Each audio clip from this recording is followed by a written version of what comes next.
AEW had a very big week, a week in where I've looked at social media and I've noticed not a lot of people talking about attendance. And yes, Dynamite this past week had that typical not great attendance, but overall, such a good week that we have to just kind of not look at that and not care about that.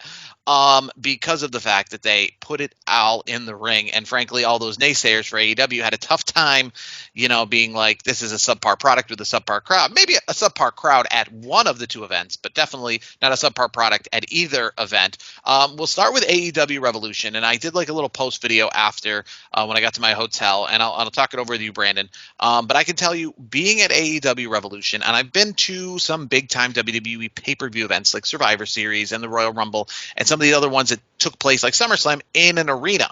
And I can tell you that from an arena perspective, because stadiums and arenas are two different animals. But from a arena perspective, if this was Survivor Series, like, or Royal Rumble or SummerSlam in an arena, it had the same feel. I mean, we remember Survivor Series 2001, winner take all, Alliance versus WWF was in this very building, and I didn't probably have half the crowd that this place had, but this was a full crowd. This was like if SummerSlam returned to an arena, what you're probably going to expect with Money in the Bank in Toronto this year, like a full crowd. If there was a place for people to sit, there wasn't tarped off seats. The only tarped off seats were the ones behind the stage, right, that you can't physically see at, and they're booking for that. But other than that, this was a full, like Michael Cole says every week on WWE Raw when it's like a sold out crowd. Yes, it's a sold out crowd with the Raw set. This was a sold out crowd with the AEW set. And just a great atmosphere. What I think match of the year thus far, obviously that Will Ospreay match. We've seen Will Ospreay in AEW before, but this was kind of his first foray as officially an AEW talent. What did you make of AEW Revolution as a whole, watching it on TV here? Dude, it was a hell of a show. To me, and we know we can be a little bit hard on AEW at times because of their attendance and things like that. But AEW Revolution was a fantastic pay-per-view. It knocked it right out of the park. It was just from start to finish.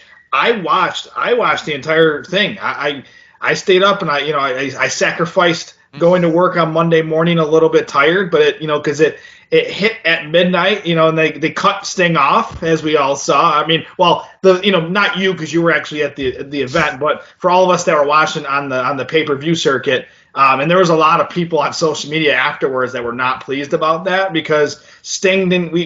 They cut him off as he was talking.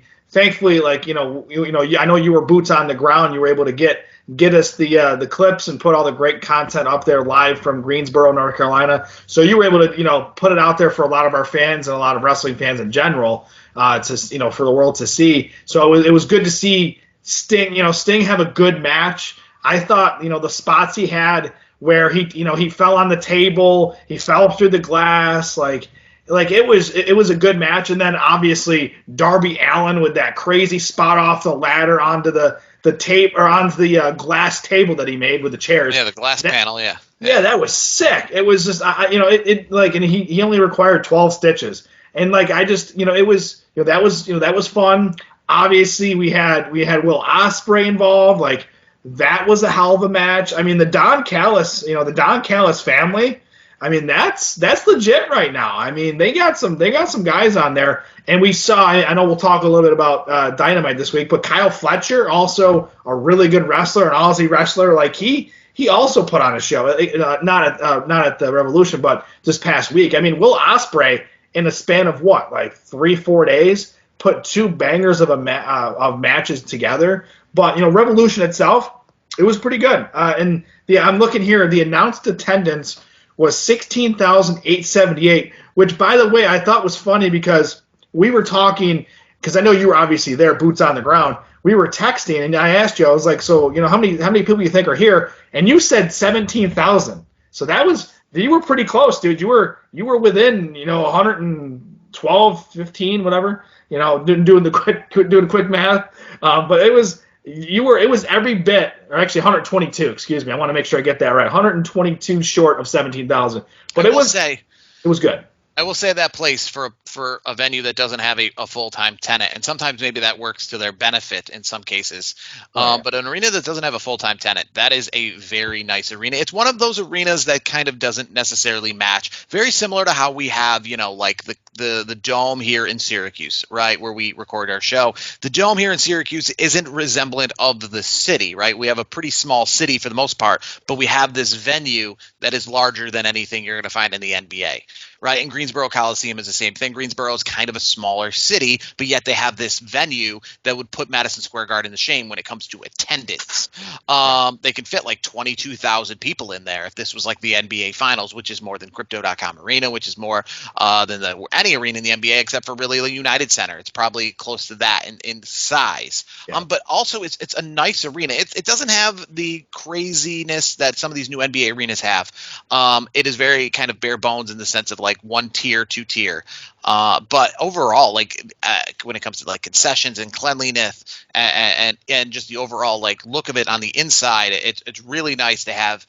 Which I thought was like really cool is they have these scoreboards like what you're used to seeing in the arena, like with video boards, but they have them out on the concourse, like in the corners of all four corners of the arena. They have like Daktronic scoreboard with videos. And I will say, and this is a big gripe going to things including WrestleMania, they were playing the pay-per-view. They had the pay-per-view on the scoreboard. And I don't know if AEW is actually better about that and making sure that they have the feeds on all their stuff. Because like I've said, I've gone to WrestleMania before. I go on the concourse and I find a TV in front of the concession stand and it's playing Sports Center. Like and they're like, well, I don't really know why they're not playing the pay-per-view. I don't think they have to purchase it if you're in the venue. They could easily just get the wire. I'm just assuming here, but they had the pay-per-view. So if you ran out for a bathroom break or something like that, they had the pay-per-view, and it wasn't like just the camera. It was the actual like televised event. So if you wanted to go see the televised event or something like that, then you could see it out on the concourse.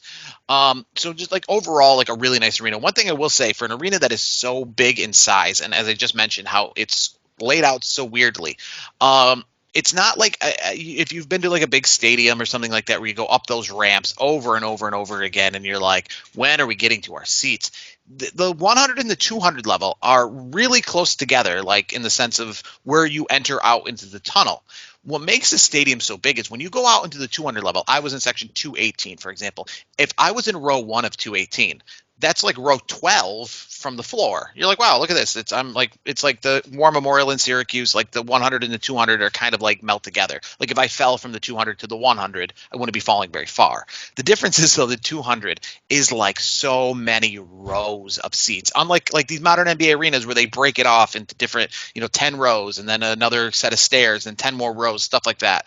This was just like if you're in the 100 level, it's like a small regular 100 level, and then if you're in the 200 level, it's literally like 40 rows of seats. Well, dude, it sounds similar to like the Carrier Dome. I mean, at 300 levels here at the Carrier Dome locally in Syracuse, where or JMA Wireless Dome. I'll still call it Carrier Dome, but needless to say, like when you sit in the 300 levels, it's alphabetic. It's like all the way up. Like you're going like A, T, B, B, C, C. Like it goes up for a long time. Same, yes. They did double numbers here too. They started with A through Z and then did like AA, BB, CC, DD. By the way, I know you mentioned concessions just a minute ago. I was looking up the numbers earlier today, and they did really well. Concessions, like the total, like sales of the pay-per-view.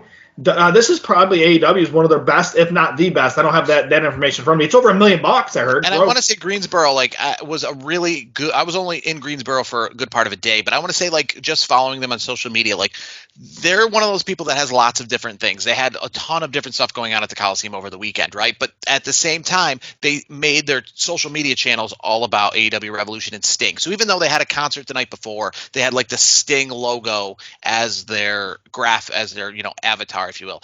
And they were counting down all week to when the Sting's final match at the Greensboro Coliseum. And I noticed a couple other things they were doing was shouting out to fans. We're we want to know where you're coming from.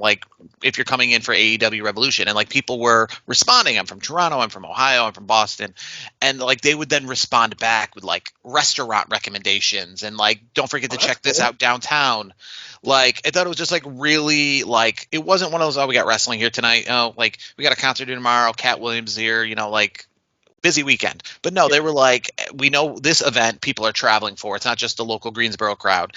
And we're going to like make it as welcoming as like, hey, if you're flying in, make sure to check out this way. And this is going to smooth your time through TSA. If you go through this gate, if you're driving in, take this route. Like just really accommodating for like wrestling fans, which, you know, you don't normally get that because wrestling obviously for so many years has been that like redheaded stepchild of sports fans. So just really good on Greensboro to be like, hey, like we want to know all about. What you think of that gross number over $1 million? I got to get your thoughts on that. I mean, I'm pretty excited for AEW to be successful in this event. The one thing I will say, complain about this event, and it's not really a complaint, but it's difficult. And when it comes to it's WWE and AEW together, when you go to Monday Night Raw, there's so many commercial breaks and so many breaks in the action that it's difficult to bring somebody who's not a wrestling fan to Monday Night Raw because it's so many breaks and it gets a little boring and it gets a little like you start to watch wrestling and then they take a commercial break. But then you have these pay-per-views if you were to bring somebody who you're showing wrestling to for the first time, which are very, very long. This pay-per-view, I think, could have cut one, if not two matches. And listen, all the matches were good. I don't have any complaints about any of the matches, and I'll give AEW What would you credit. cut, though? What matches would you cut if you didn't have any complaints? I would have cut the championship match. You know, we've seen with WWE how they have kind of been prioritizing, you know, like this pay-per-view is going to be about the world title. This pay-per-view is going to be about the undisputed title. This pay-per-view is going to have neither title because it's about the Rumble or something like that. I think this was a pay-per-view and where it didn't need that world title match. I'm not saying that it wasn't a good match. It was great, but it was just it didn't need it, and it would kind of be a great match for the next pay-per-view. Here's my other takeaway too. Retirement match. Well, dude, that's the other thing too. Like, you know, what match was before the AEW World Championship match? It was Ospreay and Takeshita. Like, that was the match of the night. That's got to be tough. It doesn't matter who you are coming up after a match like that where it was an instant classic, 22 minutes, and like you said. That Samoa Joe, Hangman Adam Page, and Swerve Strickland, that match I had no problem with the match. But now that you say that, like if you're like, oh, I'll take that match off, I could see why because I could have rounded the pay-per-view down to like 3 hours and 15 minutes. Yeah, Sting's time wouldn't have got cut off when he's trying to talk. Yeah, you know, and then they got overshadowed.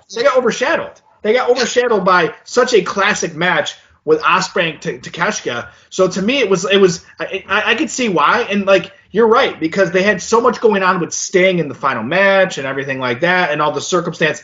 That's the thing that ticked me off too was I wanted to see the whole speech that he had because he called Tony Khan out. You know, and they did the whole thing there. Obviously, I saw it on social media afterwards. But I didn't get to see it live, which was disappointing. So yeah, if you cut that 19 minutes and 40 seconds out, you're giving yourself plenty of time for Sting to do what he needs to do. Have all the boys and the girls in the back come out and stand at the top of the ramp and do the whole clapping thing like they always do. So, but I will say, letting the fans get out of there at 11:30 instead of like 12:20 or something. Yeah, it was it was a late night, and the other thing too is, I was surprised that Sting did not drop the belts. But it does make sense now that Sting and Darby, they win the match. He goes out with a victory, and now they're going to have this really cool tournament, which is actually perfect timing for Darby Allin to take a little break. He's reportedly, as he said on TV this past week, he's going to be climbing Mount Everest. I wish him all the best. I hope he gets back nice and safe. And I hope we get to see a picture of him at the top of Everest, and then he comes back to AEW. That'd be pretty cool. Yeah, he's going to take on Jay White next week for AEW Big Business. And that's the thing, too. That's why AEW just had a really good week, because it's not just about Sting. It's not just about this pay-per-view. But then we actually – and SiriusXM Radio, Busted Open Radio, they were talking about how we follow this up. You know what I mean? And how AEW, when they were over in London, the issue with that pay-per-view, as good as it was followed up with all the CM Punk talk. It was followed up with a subpar pay-per-view the week later. Like, it wasn't really followed up. And that's why that pay-per-view kind of gets forgotten about in that sense of the actual matches and not just a card. But Dynamite followed up this week with a great show, and obviously next week is the quote-unquote big pseudo pay-per-view Dynamite show, which we're expecting Mercedes Moné, Sasha Banks, whatever you want to call her, to debut in Boston. But they didn't disappoint the crowd in Georgia this week with the debut of Okada. He is officially all elite, and now, I mean, people are already speculating, obviously, with the fact that he joined up with the Young Bucks and Matt and Nick Jackson, that obviously matches versus like Kenny Omega, as we've seen in New Japan in the past are definitely possible on like the big stage back when they returned to London. I mean, and dude, to your point too, like you mentioned to the great folks at Busted Open Radio, they got to keep following this up with great stuff. They just had a great pay-per-view. Dynamite this week was good. They had to, obviously, like you mentioned, they debuted with Okada, and then next week it's reported. Obviously, it's we all pretty much expect.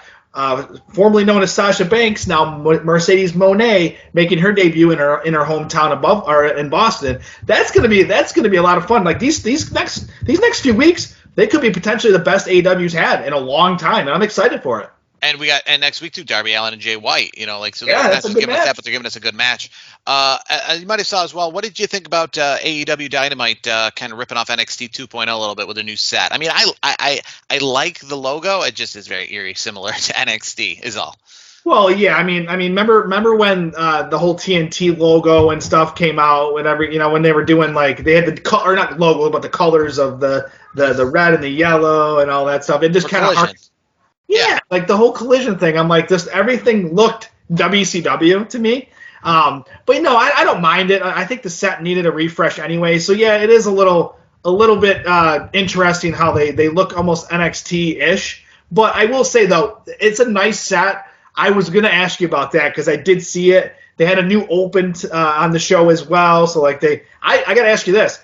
I enjoyed the new open for AEW Dynamite. Did you like the new open, or were you kind of it's okay? No, I like the new presentation. I like the refresh. I even like the new AEW logo. It's a lot sleeker as well. Yeah. Like on the apron and on some of the boards and stuff. So I definitely do like that as well. It's very eerie, similar to like NXT 2.0. But I mean, I still do like it. I did like it with NXT. It just the problem was the product during that time I didn't like.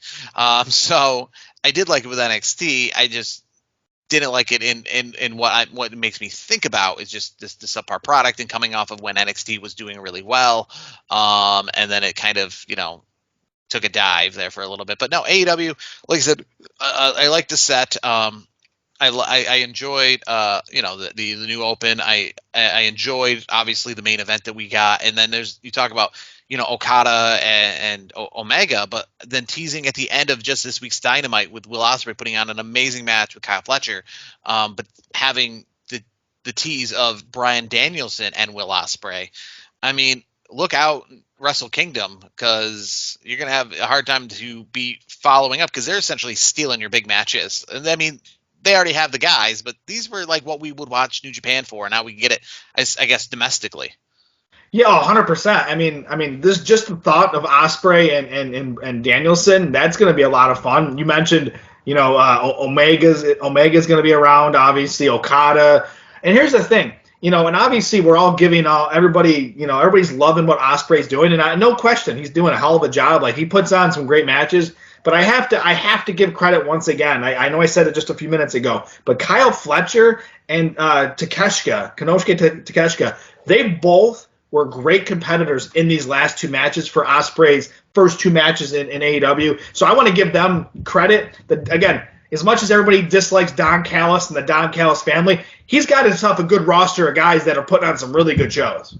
Now that AEW, and we were talking about obviously cutting the championship match out of that last pay-per-view, and the reason it's even probably more important now than ever, but we're starting to creep up into more pay-per-view territory. We're just about a month now, maybe a month and 2 weeks from their next pay-per-view event, AEW Dynasty, which will be in St. Louis.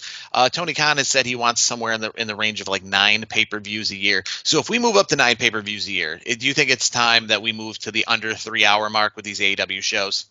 100%. I think they should. I think right now, I get why they're doing it where, there's not as many pay-per-views on the calendar year. So when you increase it as much as the plan is what Tony Khan has been saying, I will say I think they're going to have to do that model. I think maybe 3.5 hours tops. I think those are good numbers. We've talked about it on many episodes over the years. That's a good pocket. And maybe have it more like 6 matches or 7 matches, not I'm looking at the card here. Let's see. I think there was 11 with the 2 on the pre-show. Yeah. So that's a lot of matches in one night. I feel like you're getting too much stuff in. I feel like if you cut it down, cut the fat just a little bit and spread it out over these 9 pay-per-views that are projected for what Tony Khan's saying over the year, I think we'll be in good shape. So a big week for AEW Dynamite. And obviously, we're expecting another big week with big business in Boston next week.